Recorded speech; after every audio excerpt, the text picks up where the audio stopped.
China.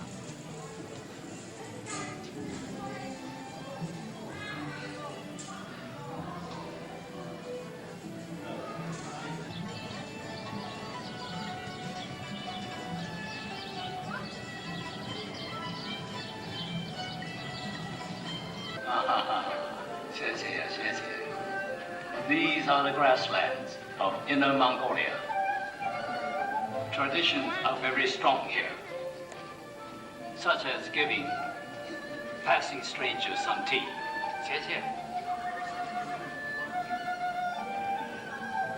Oh, you go on ahead.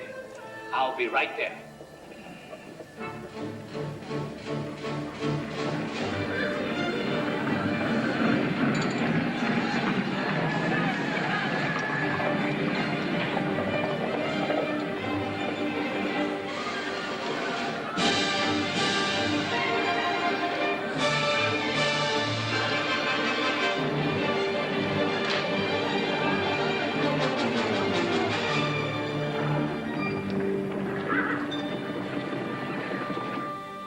In my time, I traveled all over China, and everywhere one sees our history. Begun 24 centuries ago, the Great Wall once stretched like a dragon across the northern border of China. The Great Wall. Now, like many other historical treasures, it is one of China's legacies of the past.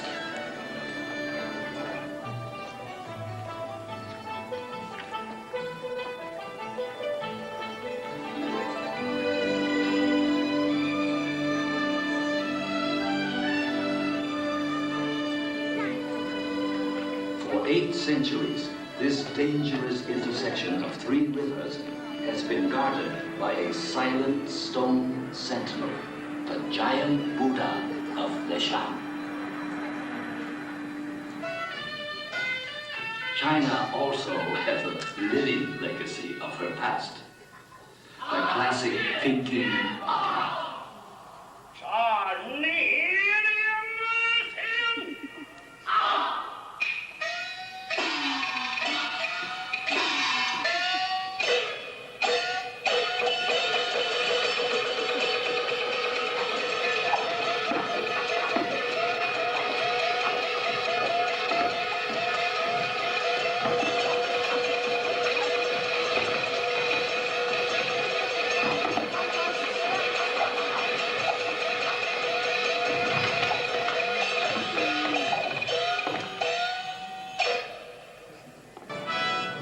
Over 500 years, it was the center of the earth, and no one entered without the permission of the emperor.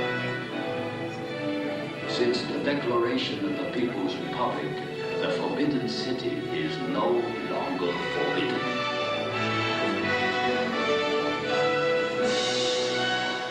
"24 emperors, called the Sons of Heaven, ruled from the Dragon Throne.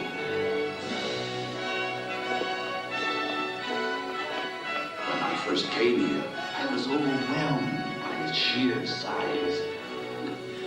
Today, it still has the power Waar to gaat dat naartoe, conquer. hè? De Forbidden City.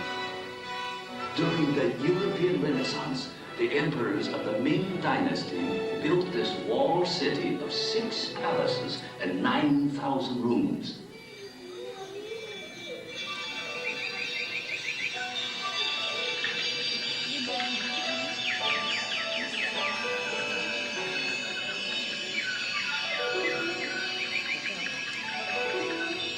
How dramatic that moment must have been when the common people first entered these once hallowed grounds. Gone are the landlords, warlords, and emperors. It is now a special place for all Chinese.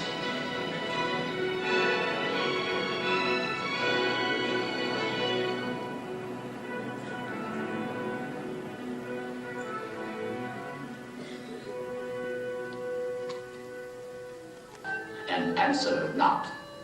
My soul is serene. We have had a long history. Much of it has been recorded in this fashion. However, it may be said that the history of the Chinese people is not written in ink, but with water. Water, at times too much, and sometimes not enough. It has been China's sorrow for ages.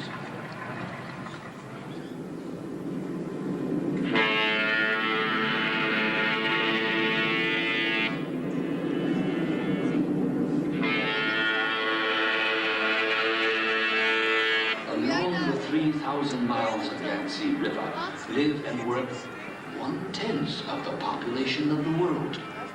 They are no longer the servants of water, but its master.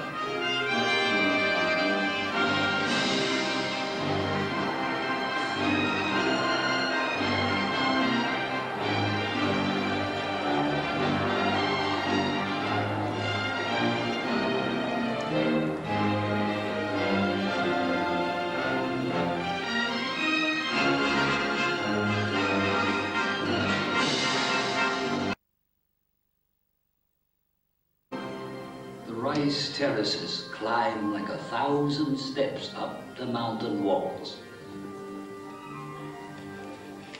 The green fields stretch across the plain. All things pass with the east flowing river.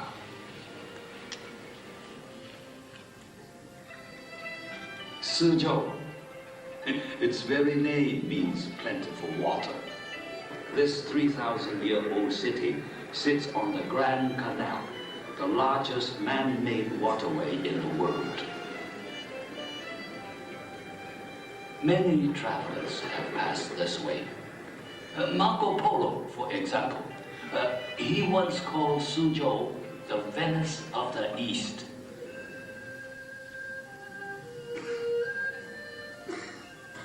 I suppose if I had traveled to Europe, they would now call Venice the Suzhou of the West.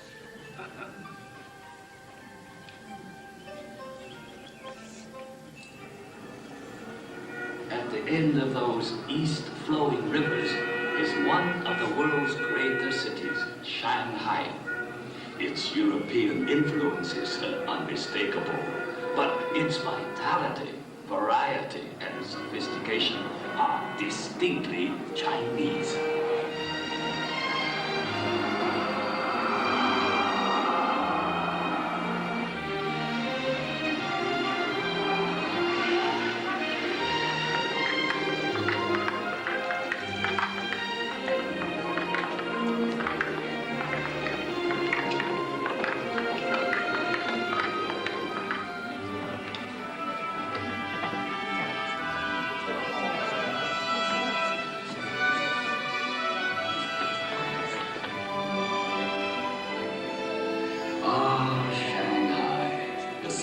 Cosmopolitan delights.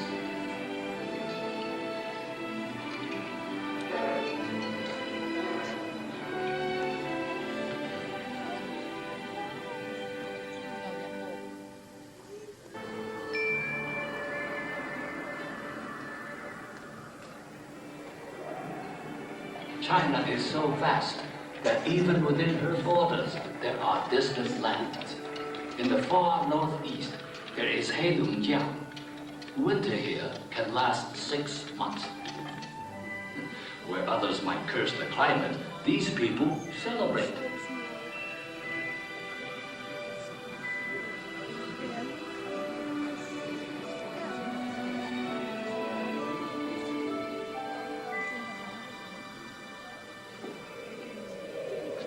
Far to the south is Yunnan province, where the Shilin stone forest is one of the unique works of nature. Here too is the homeland of one of China's national minorities, the Yi people.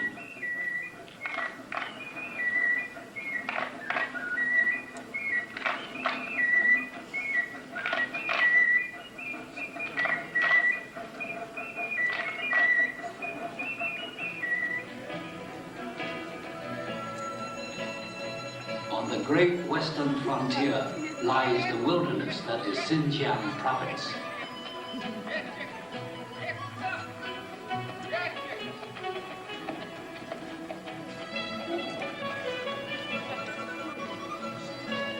Its capital, Urumqi, is so far from any ocean, it is the most inland city on earth.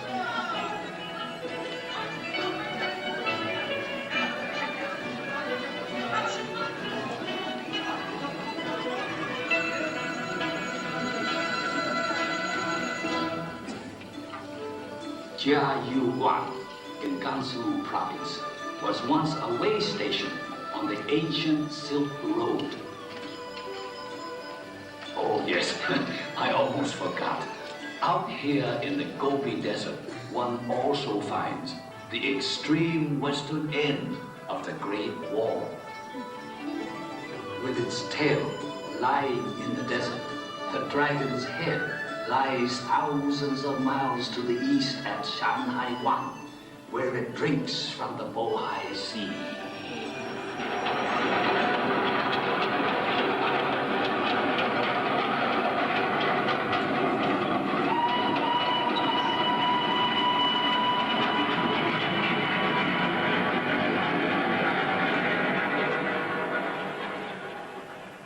Ah, yes, it's only me.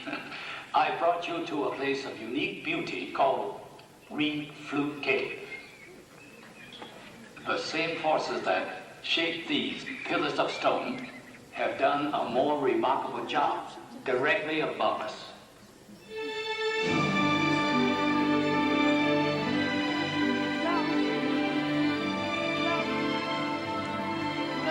The landscape of Guilin is unsurpassed in all of China, indeed, all the world.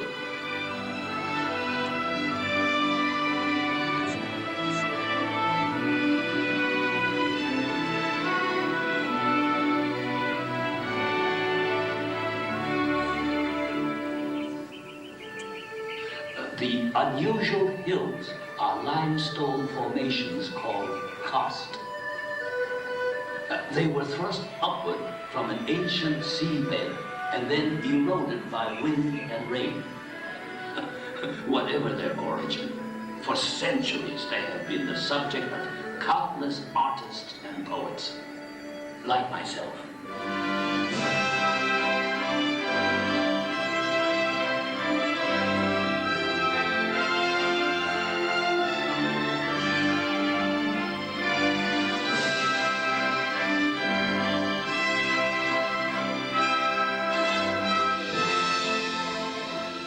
The Li River winds like a silver snake through scattered dragon's teeth.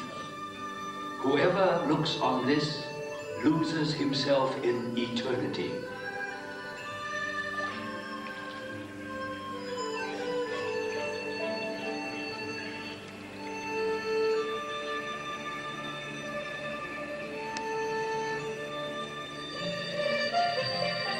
Well, we have returned once more to Beijing, having seen the face of the land from both far and near. But there are other faces to China.